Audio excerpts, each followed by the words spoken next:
So I've had many clients over the years in my 15 years of practicing here in the Bay Area who bought a house a long time ago in the Bay Area. And happily, that value has really exploded. It's gone up. And that's my client's main source of assets of wealth. In fact, we're in the position, we bought a house 11 years ago. And during that time, it's more than doubled in value. I'd say that's a good investment. And I want to thank my husband for that. Thank you, honey, for convincing me to buy a house at the time. But what if your house is your main asset and you want the house to be kept in your family when you die? Is that going to even be possible? You really need to think this through carefully because there can be a lot of challenges to keeping a house and maintaining that house. In this video, I'm going to talk all about how to maintain that house if it's possible and ultimately accomplish your goals with your house. Okay, so you have this house and you say, okay, when I die, here's where I want it to go. Well, I have some good news for you that you might know or you might not, okay? Upon your death, anything that you own that's in your estate gets a full step up in the cost basis. So this is for capital gains tax purposes. And I actually have a video called All About Capital Gains Tax, and I encourage you to watch that. Okay, so the really nice thing about this is anything that you own, like your house, you may have bought your house for, say, $50,000, $100,000 a long time ago, and it could be worth $3 million now. That's actually pretty common in Palo Alto where I practice.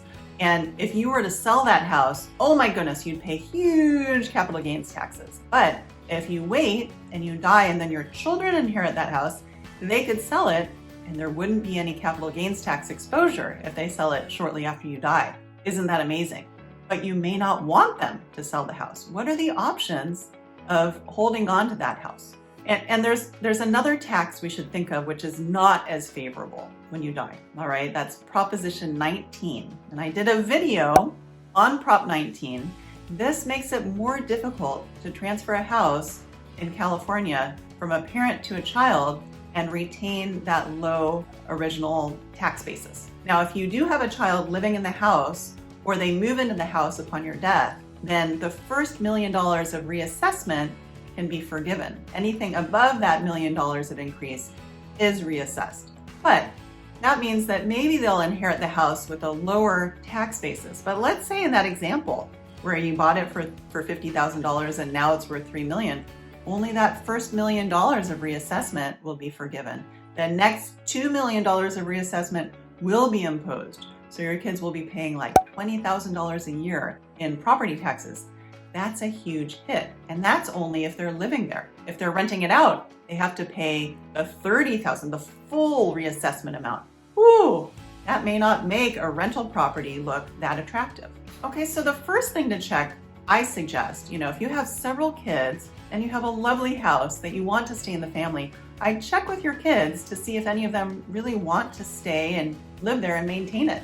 This may be a moot issue because maybe they don't want to. Maybe they're just planning on selling it, taking the cash, saying, thank you, Mom, and living their best life wherever they live. Maybe they're up in the city in San Francisco. Maybe they're on the East Coast. Maybe they're living in a different country. So check first before you do a whole lot of planning to try to make sure that they can keep the house. Check to see if somebody wants to live there.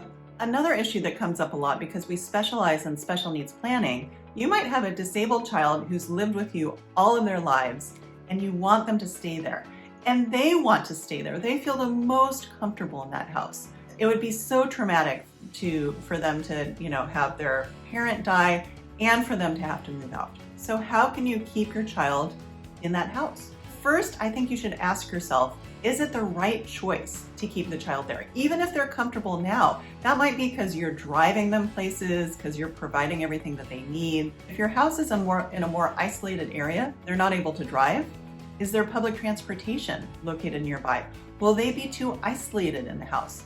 It's also super expensive if they need caregivers to send somebody into that house to take care of your child full time. You might do that, a lot, especially moms. We undervalue the work that we do. You might be providing $100,000, $200,000 of services that they would otherwise have to pay for, right? If they're living alone in a house. And this could be a really big house. They might also have a sibling who wants their share of the inheritance. And they said, well, hold on. I don't just want I mean, it's up to you ultimately, but you want your kids to get along, and it can cause a lot of strife if you leave the house to the disabled child and not much to the neurotypical child. It's your prerogative to do that, but sometimes that just doesn't make for family harmony. Hey everyone, if you like my mom's video, like and subscribe. Okay, so what can you do in this situation? Well, one idea is to get more liquidity into your trust so you can allocate assets to the neurotypical child, and you also can have cash to support the house, to pay for the property taxes, to pay for caregivers if needed, okay? And you can get that through getting life insurance, all right? Life insurance, I think, can be a good component of estate planning. And I recently did a video with Natalie O, who specializes in life insurance. And so I'd encourage you to go watch that video, because I don't sell life insurance. I don't know that much about it, but I have been told by many people that it's a really good option for adding liquidity. Okay, it can be a less expensive way to get more money into the trust, especially your child's special needs trust, when you die, and then that money can support the maintenance of the house. Another option is retirement accounts. You might have some retirement accounts, and maybe you want those accounts to go to the neurotypical child. However, if you want to keep the house intact, you need to make sure that there's some cash to support the house. The retirement accounts don't go immediately into the trust unless you name the trust as the beneficiary. So I usually suggest naming your revocable trust as the beneficiary of your retirement accounts, and then that cash can be used to administer the trust, right? Because there are some costs involved there. And then also to support the house.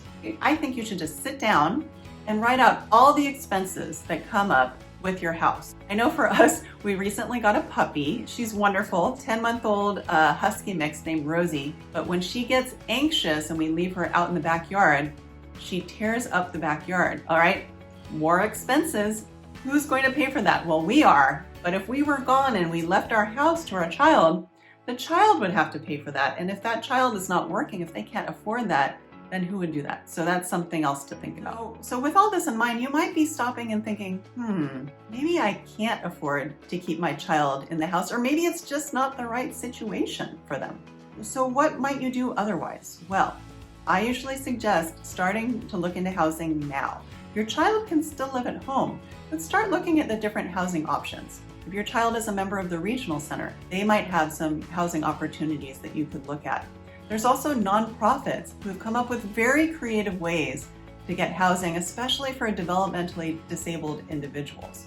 I actually did a video where I interview Susan Houghton, who is the founder of Sunflower Hill. And Sunflower Hill put together a really great low-income program for housing on the East Bay, and they continue to make new programs. One of them recently, they're going to build one in Dublin. There's another one out called Big Wave out in Half Moon Bay area, which is now being built. You can also work with other individuals like in your situation where they need to provide some housing to their child, but probably the main residence is not the best use of that. Probably they'll need the liquidity, the cash from the sale of the house to support your child with special needs. So these are many different issues to consider. I don't have an answer of one size fits all, but that's the way estate planning is. So I urge you to call your estate planning attorney or somebody like me who understands these nuances and talk to them about how can I plan for my house? How can I plan for my future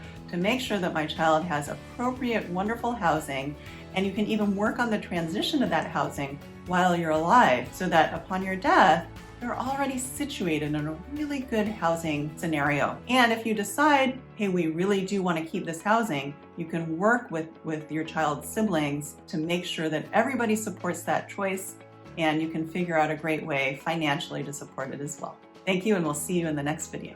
Hello everyone! If you liked my mom's video, don't forget to like and subscribe. See you all next time!